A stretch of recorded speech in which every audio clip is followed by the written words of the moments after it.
जब भी market all time high के ऊपर होता है, कंटिन्यू अपने प्रीवियस हाइज को ब्रेक करता हुआ अपसाइड एक स्ट्रॉन्ग मोमेंटम करता है।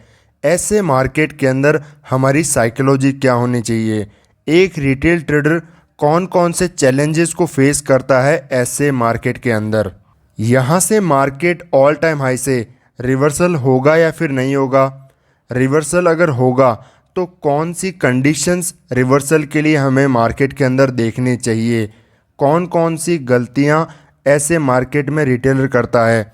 क्योंकि मार्केट लगातार स्ट्रेच करता हुआ अपसाइड जाता है, हर कोई यहाँ पर सेलिंग का प्लान करता रहता है, रिटेलर हर राइज पर सेल करते रहते हैं। ये हमारा डेली टाइम फ्रेम का चार्ट है। जब मैं इसको आपको 5 मिनट पे ले जाके दिखाऊंगा तो आपको खुद समझ में आएगा कि रिटेलर क्यों यहाँ पर हर जगह सेलिंग सेलिंग सेलिंग प्लान करते हैं, ये सोचते हुए कि नहीं मार्केट आज के दिन नेगेटिव में आ जाएगा, आज के दिन नेगेटिव में आ जाएगा। बट ये जो साइकोलॉजी है, ये जो सोचने का, ये जो आपका थिंकिंग का, थॉट प्रोसेस का ये जो तरीका है, वो बिल्कुल ही गलत है। रिवर्सल अगर मार्केट टॉप से आएगा तो कैसे टॉप बनाएगा, हर एक चीज़ को बहुत ही ज़्यादा डिटेल के अंदर हम यहाँ पर समझेंगे। तो एक बार हम छोटे टाइम फ्रेम के अंदर चलते हैं, वहाँ पर प्राइस को अंडरस्टैंड करेंगे कि 5 मिनट के 15 मिनट पर मार्केट कैसे इंट्राडे में काम करता है, क्योंकि उसी के बेसिस पर हमें साइकोलॉजी मार्केट में क्रिएट होती है। जब भी मार्केट में रिवर्सल की बात आती है कि मार्केट किसी पॉइंट पर टॉप बनाएगा, इस पॉइंट से मार्केट सेलिंग के अंदर कन्वर्ट होते हुए नीचे की तरफ आएगा, तो ज़्यादातर रिटेल ट्रेडर नहीं, हर कोई ये मार्केट में एक मिथ है, ये सोचता है कि मार्केट यहाँ पर एक एम पैटर्न जब बना देगा, वहाँ से मार्केट सेलिंग के अंदर कन्वर्ट हो जाएगा और सब यहाँ पर सेलिंग के अंदर आराम से सेल कर सकते हैं। क्या ये सच है? आगे मैं रियलिटी बताने से पहले कि कौन कौन सी कंडीशंस मैं रिवर्सल के लिए देखता हूँ, वो हमेशा काम करती हैं, उनको मैं एक्चुअली में पहले बताने से पहले जो गलतियाँ रिटेल ट्रेडर करते हैं उसको मैं क्लेरिफाई करना चाहता हूँ कि क्या ये सच है या गलत। आप एक चीज़ को हमेशा फॉलो करोगे कि नहीं ये सही है ये गलत है, उसको हम पहले यहाँ पर बैक टेस्ट करेंगे। तो क्या एम पैटर्न्स बनाकर मार्केट सेलिंग में कन्वर्ट होता है? नहीं। यहाँ पर पहले मैं आपको प्रीवियस चार्ट को एक बार दिखाता हूँ।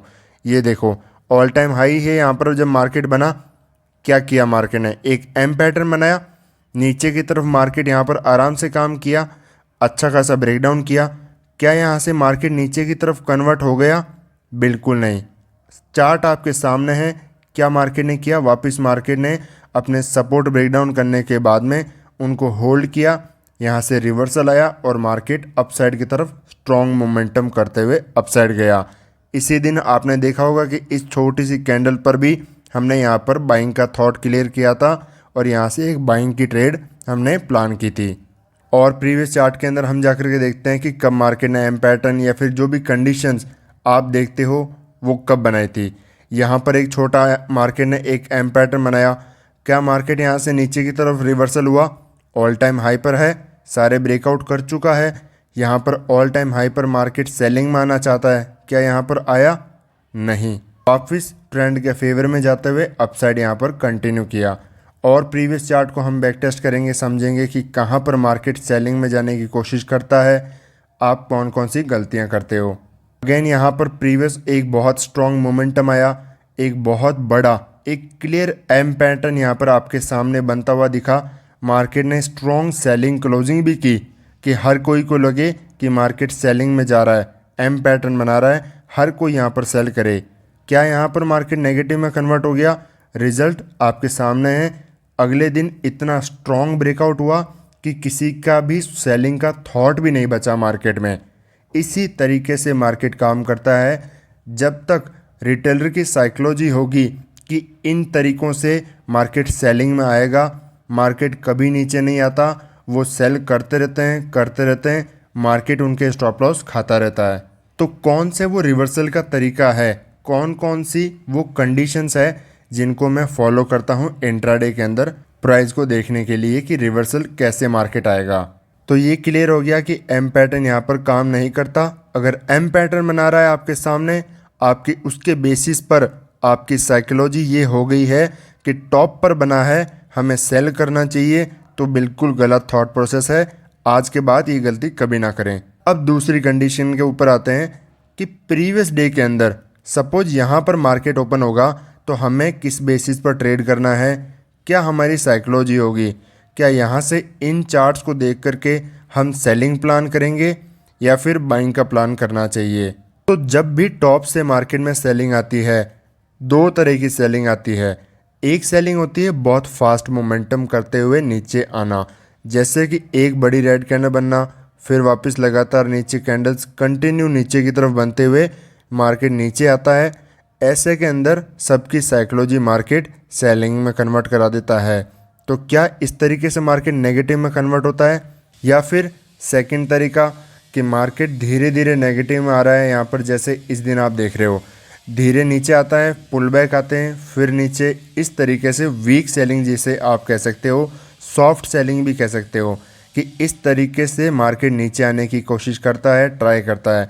तो क्या ये बेस्ट तरीका है मार्केट कि यहाँ के बाद में जो ये हाई बना है ये टॉप होगा हमारा, या फिर इनको भी मार्केट ब्रेकआउट कर देगा? तो सबसे पहला पॉइंट आपको ये याद रखना है, जब भी मार्केट शार्प सेलिंग करते हुए ऊपर से आता है और अगले दिन आपको ट्रेड प्लान करना है कि मार्केट यहाँ से अगले दिन हमें यहाँ पर सेलिंग में जाना है, मार्केट अब तो बैंड हो चुका है, अब हमें सिर्फ सेलिंग का प्लान करना है। ऐसा कभी भी नहीं होता है। क्यों? क्योंकि जब भी मार्केट सबको सेलिंग में कन्वर्ट करा देगा बड़ी बड़ी कैंडल्स देख करके, हर किसी रिटेलर की साइकोलॉजी ये हो जाएगी कि अब मार्केट नेगेटिव में कन्वर्ट होगा। वो कैसे होगा? इस चार्ट को देख करके यहाँ पर हर कोई सेल करने की ट्राई करेगा, सबकी साइकोलॉजी सेलिंग में हो जाएगी। तो इस तरीके से कभी मार्केट सेलिंग में नहीं आता। पहले मैं आपको कुछ एग्जांपल्स यहाँ पर दिखाता हूँ। यहाँ पर मार्केट बॉटम से लेकर टॉप तक 300 पॉइंट के अराउंड पूरे दिन में गया। इतनी बड़ी सेलिंग आई कि सिर्फ मात्र 2 कैंडल 5-5 मिनट की 10 मिनट के अंदर 2 इतनी बड़ी कैंडल बनी कि पूरे दिन के लो के आसपास आ गया। तो क्या ये सेलिंग सस्टेन करती है? बिल्कुल नहीं। आप खुद देख सकते हो। ऐसे के अंदर आपकी साइकोलॉजी, हर कोई के साइकोलॉजी ये सेट हो जाएगी कि मार्केट अब क्रैश करेगा टॉप से, यहाँ पर टॉप बन चुका है। बट क्या मार्केट ये सस्टेन करता है? कभी नहीं। मार्केट वापस रिवर्सल हो गया और ऑल टाइम हाई को भी उसी दिन क्रॉस करके कंटिन्यू क्लोज कर दिया। प्रीवियस दिन का चार्ट देखो, यहाँ पर जब भी शार्प सेलिंग आई, यहाँ पर इतनी शार्प सेलिंग आई, नीचे की तरफ आया, हर कोई यहाँ पर एक ही चीज़ सोचेगा, सबकी साइकोलॉजी यही होगी कि मार्केट अब नेगेटिव में जाएगा, हमें यहाँ पर सेलिंग प्लान करना चाहिए। चाहे मार्केट कहीं पर भी ओपन हो, gap up, flat, gap down, हमें बस सेलिंग का प्लान करना है, मार्केट नेगेटिव में जाएगा। क्या मार्केट गया? एग्जाम्पल आपके सामने है। उससे प्रीवियस चार्ट देख लो, यहाँ पर मार्केट कितनी शार्प सेलिंग करते हुए नीचे आया। क्या उसके अगले दिन मार्केट नेगेटिव में गया? नेगेटिव का क्या मतलब होता है? अपसाइड मार्केट ओपन हुआ, बट क्या मार्केट प्रीवियस डे के लो जहाँ से शार्प सेलिंग आई थी उनके नीचे भी जाकर के क्लोजिंग की? नहीं। क्योंकि अगर सेलिंग मार्केट कन्वर्ट होना होता है तो प्रीवियस डे की सेलिंग अगर आती है, उसके लो के नीचे मार्केट को सस्टेन करना ज़रूरी है, उसके लो के नीचे क्लोजिंग करना ज़रूरी है। जैसे कि अगर इंट्राडे का मार्केट हाई बना है, कोई क्लोजिंग किया है, अगले दिन उन हाई के ऊपर मार्केट रहता है तो फ्रेश बाइंग आती है, यहाँ पर और बायर एक्टिवेट होते हैं। क्यों? क्योंकि मार्केट ने प्रीवियस डे का हाई क्रॉस किया, यहाँ पर ये स्ट्रेंथ का साइन है। उसी तरीके से प्रीवियस डे का लो मैटर करता है कि यहाँ पर ये वीकनेस का साइन है। अगर इसके नीचे डेली टाइम फ्रेम में क्लोज करता तो ये वीक है, मार्केट यहाँ से नेगेटिव में जा सकता है। क्या ऐसा किया मार्केट ने? बिल्कुल नहीं। तो इसका मतलब ये सेलिंग बिल्कुल सस्टेन नहीं की, अगले दिन वापस मार्केट अपसाइड की तरफ चला गया और मार्केट में नेगेटिव यहाँ से जाने का व्यू बिल्कुल भी नहीं है। यहाँ पर भी एक स्ट्रॉन्ग मार्केट ने क्लोजिंग दी, अगले दिन मार्केट ओपन हुआ और ये कैंडल देखो कितने पॉइंट की इसने कैंडल बनाई। मार्केट ओपन होते ही 140 पॉइंट, इतना बड़ा मोमेंटम नॉर्मल डेज़ के अंदर, नॉर्मल डेज़ में तो बहुत बड़ा पॉइंट होते हैं, 140 पॉइंट, 150 पॉइंट, मार्केट इतना मोमेंटम भी नहीं करता। तो इतना बड़ी सेलिंग आई, क्या ये सस्टेन करते हुए नेगेटिव में यहाँ से आया? बिल्कुल नहीं, वापस यहाँ पर होल्ड कर गया। अगेन जैसे ये पहले मैंने एग्जांपल दिखाया था, यहाँ पर मार्केट एम पैटर्न बनाते हुए इतनी शार्प सेलिंग करते हुए नीचे की तरफ आया, सबकी साइकोलॉजी मार्केट ने नेगेटिव में कन्वर्ट कराई। तो क्या मार्केट ऐसे नेगेटिव में आता है? अगले दिन एग्जांपल आपके सामने है, ओपनिंग मार्केट की गैप अप ओपन हुआ, पूरे दिन यहाँ पर होल्ड किया और मार्केट ने कैसा मोमेंटम किया, यही इतना स्ट्रॉन्ग ब्रेकआउट दिया कि यहाँ पर कोई भी अब सेलिंग की नहीं सोचे। तो मुझे लगता है कि एग्जाम्पल इनफ है ये चीज़ समझने के लिए कि जब भी टॉप से मार्केट इतनी बड़ी बड़ी सेलिंग आकर के नीचे जाने की कोशिश करता है तो हर कोई को पता चल जाता है कि मार्केट अब नीचे जाएगा, हमें सिर्फ सेलिंग करना है। क्योंकि उससे प्रीवियस चार्ट में हर जगह रिटेलर एक ही चीज़ सोचते हैं कि मैं कहाँ पर सेल करूँ। अगर आपके माइंड में ये थॉट ही है कि मैं कहाँ सेल करूँ, कहाँ सेल करूँ, तो आप हर जगह बस वो सेलिंग ही आइडेंटिफाई करोगे। उसके बजाय मार्केट कैसे अब जा सकता है, कहाँ से जाएगा, वो आप नोटिस भी नहीं करोगे। तो एम पैटर्न मार्केट में काम नहीं करता। शार्प सेलिंग जब आती है उसके बेसिस पर भी मार्केट नेगेटिव में जो है कन्वर्ट नहीं होता, ऑल टाइम हाई से रिवर्सल नहीं होता। तो कौन सी वो सही चीज़ है जिसे हमें देखना चाहिए रिवर्सल के लिए मार्केट के अंदर? अब मार्केट यहाँ पर ऑल टाइम हाई पर है, एक दिन यहाँ पर नेगेटिव के अंदर आकर के क्लोजिंग दिया। यहाँ पर किसकी पोजीशन बनी होगी? हर स्विंग के ऊपर सेलर्स आए हैं मार्केट के अंदर। जैसे ही मार्केट में अप आया, यहाँ पर हर जगह सेल करके मार्केट में गए हैं लोग। कोई भी यहाँ पर बायर मार्केट में आया तो हर बार मार्केट ने बाय करते हुए उन बायर को निकाला है, क्योंकि नीचे की तरफ मार्केट ने स्विंग क्रॉस किया। कोई भी बायर ऐसी जगह सस्टेन नहीं करेगा। तो ऐसी जगह में यहाँ पर पॉसिबिलिटी होती है कि मार्केट एक अच्छा खासा रिवर्सल दिखा सकता है। रिवर्सल अगर मार्केट को आना है तो सबसे ज़्यादा एक इम्पॉर्टेंट पॉइंट इसको आप याद रखो, ओपनिंग। ओपनिंग मार्केट की बहुत ज़्यादा ज़रूरी होती है। अगर यहाँ पर कल के दिन गैप अप मार्केट ओपन हो गया तो बिल्कुल भी सेलिंग के अंदर मार्केट नहीं आ पाएगा। उसके पीछे रीज़न क्या है? क्योंकि यहाँ पर जो सेल करके बैठे हैं अब उनको खतरा है, उनके स्टॉप लॉस यहाँ पर पड़े हैं। मार्केट ने एक ग्रीन कैंडल यहाँ पर बनाया नहीं, इतने में सब यहाँ से मार्केट में अपनी पोजीशन छोड़ के चले जाएंगे और मार्केट यहाँ पर अप ट्रेंड में वापस कन्वर्ट हो जाएगा। अगर यहाँ पर नीचे आने लगता है, धीरे धीरे आकर के आने की कोशिश करता है, तो भी यहाँ पर लोग सेल करने की कोशिश करेंगे कि मार्केट सेलिंग में आएगा। मार्केट का, बिग प्लेयर का, स्मार्ट मनी का पर्पज़ क्या है? पर्पज़ ये है कि एक रिटेल ट्रेडर कभी भी अगर हम सेल करना चाहें तब रिटेल ट्रेडर सेलिंग में ना कन्वर्ट हो, वो सिर्फ बाय करता रहे या फिर मार्केट में एंट्री ही ना बनाए, तभी मार्केट सेलिंग के अंदर कन्वर्ट होगा। वो कब होगा? जब टॉप से मार्केट आएगा नीचे, तब नहीं। फ्लैट ओपन होकर के मार्केट नीचे की तरफ आएगा तब। यहाँ पर भी पॉसिबिलिटी जो है कम हो जाती है।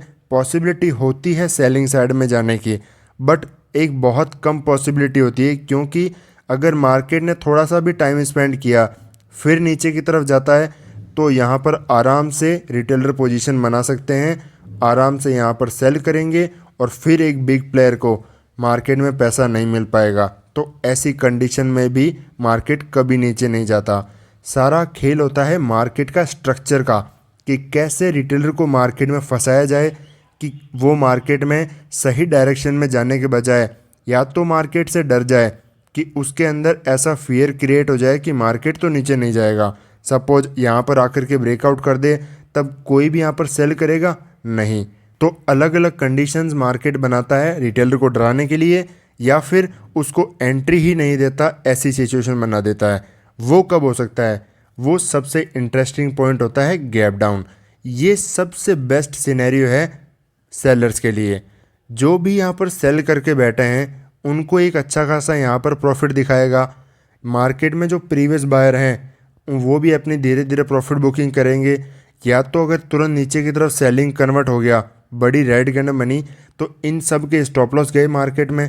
जैसे इनके एसएल गए तो मार्केट और फर्दर एक मोमेंटम आएगा और ये जो मोमेंटम है आराम से सस्टेन करते हुए नीचे की तरफ जा सकता है और सारे स्टॉप लॉस खा सकता है, और सब के स्टॉप लॉस खाते हुए आराम से एक फर्दर डाउनसाइड मोमेंटम करेगा और सस्टेन भी करेगा ऐसा मोमेंटम। तो सबसे ज़्यादा इंट्राडे के अंदर इम्पॉर्टेंट होता है वो प्राइस पॉइंट ये है कि मार्केट की ओपनिंग सबसे इम्पॉर्टेंट है। गैप डाउन ही ऐसी सिचुएशन है अप ट्रेंड के अंदर, वहाँ से मार्केट नेगेटिव में आराम से कन्वर्ट हो सकता है। अब एक डिफरेंट सिनेरियो आप देखो, जो लोग यहाँ पर सेल करने को बैठे, यहाँ पर इतनी शार्प सेलिंग आई, एक बड़ा मार्केट में गैप ओपन हुआ। जैसे मैंने आपको एक सिनेरियो बताया था कि जहाँ पर अभी मार्केट ने क्लोजिंग की है, यहाँ पर इतना बड़ा गैप ओपन हुआ, एक ब्रेकआउट किया, तो जो खुद साइकोलॉजी सबकी थी प्रीवियस चार्ट में सेलिंग की कि यहाँ पर हमें सेल करना है, क्या यहाँ पर ब्रेकआउट के बाद में कोई भी सेल करेगा? कभी नहीं। क्यों? अब सब की साइकोलॉजी मार्केट ने बाइंग साइड में शिफ्ट कर दी है, इसकी वजह से सेलिंग आ जाती है। ये आप एसएल हंटिंग के बेसिस पर, एडवांस चार्ट ट्रेडिंग के बेसिस पर समझ सकते हो। जैसे मैंने डिफरेंट सिनेरियो आपको एडवांस चार्ट ट्रेडिंग के अंदर समझाए हुए हैं। और यहाँ से जो सेलिंग आती है, सेलिंग के अंदर तो मार्केट कन्वर्ट हो गया, बट मार्केट यहाँ से नेगेटिव में कन्वर्ट नहीं हो पाता, पूरे एक ट्रेंड को रिवर्सल नहीं कर पाता। क्यों? जैसे मैंने आपको बताया, ओपनिंग। अगर यहाँ पर मार्केट आज के दिन नेगेटिव क्लोज करेगा भी, तो यहाँ पर वापस साइकोलॉजी मार्केट चेंज कर देगा। सारा खेल इसीलिए साइकोलॉजी का होता है, ओपनिंग का होता है, फर्स्ट कैंडल का होता है। अगेन जैसे आप देख सकते हो, सेलिंग आई, गैप ओपनिंग, क्या मार्केट नेगेटिव में गया? नहीं, वापस यहाँ पर होल्ड किया और फिर फर्दर अपसाइड ही मोमेंटम किया। इस एग्जांपल को हम देखते हैं कि एक सॉफ्ट सेलिंग हमें मार्केट में चाहिए। मार्केट ने धीरे धीरे नीचे आकर के नेगेटिव क्लोजिंग की। अगले दिन एक बहुत ही ज़्यादा बड़ा गैप डाउन देखने को मिला। अगले दिन किया क्या मार्केट ने? पूरे दिन मार्केट वॉलेटाइल होते हुए नेगेटिव के अंदर रहा, बट मार्केट ने गलती से भी अपसाइड मोमेंटम नहीं किया, एक स्ट्रॉन्ग मोमेंटम अपसाइड के लिए नहीं दिखाया, पूरे दिन नेगेटिव के अंदर रहा। और अगेन उसके अगले दिन यहाँ पर बड़ा गैप डाउन ओपन हुआ, फिर भी मार्केट अगेन सस्टेन किया और एक बहुत ज़्यादा बड़ी सेलिंग देखने को मिली। ऐसी सेलिंग के अंदर जब इतना बड़ा गैप डाउन ओपन होता है और मार्केट फर्दर सेलिंग आती है, तो जो प्रीवियस मार्केट के अंदर पोजीशन बनाते हैं, इन्होंने इन्वेस्टिंग किया होता है, वो सब जब डरने लग जाते हैं, क्योंकि सेलिंग बहुत फास्ट आती है। 350 पॉइंट का तो गैप डाउन के अंदर ही मार्केट ओपन हो गया और सेलिंग आ रही है, तो सब मार्केट में डरते हैं सेलिंग से, वहाँ पर अपनी पोजीशन छोड़ने लग जाते हैं और फिर और ज़्यादा बड़ा मोमेंटम ऐसे दिन के अंदर देखने को मिलता है। तो ओपनिंग ही सबसे ज़्यादा बेस्ट सिनेरियो होता है मार्केट में नेगेटिव जाने के लिए, और उसी के बेसिस पर मेजर टाइम फ्रेम के अंदर भी मार्केट रिवर्सल आता है। अगर आपका कोई भी क्वेश्चन है तो आप यहाँ पर कमेंट करें, मैं उसका डिटेल में एक वीडियो बनाऊँगा अगर कोई भी आपको डाउट रहता है तो। अगर आपको रिवर्सल के लिए डिफरेंट सिनेरियोज़ को जानना है कि कौन कौन सी 4 अलग अलग कंडीशन होती है गैप अप से सेलिंग आने में, गैप डाउन से और सेलिंग के अंदर कन्वर्ट होने में, तो आप एडवांस चार्ट ट्रेडिंग के अंदर मैंने डिटेल के अंदर समझा रखा है, आप वहां से और डिटेल के अंदर समझ सकते हैं। एप्लीकेशन का लिंक आपको डिस्क्रिप्शन के अंदर मिल जाएगा। तो मिलता हूँ आपसे नेक्स्ट वीडियो में।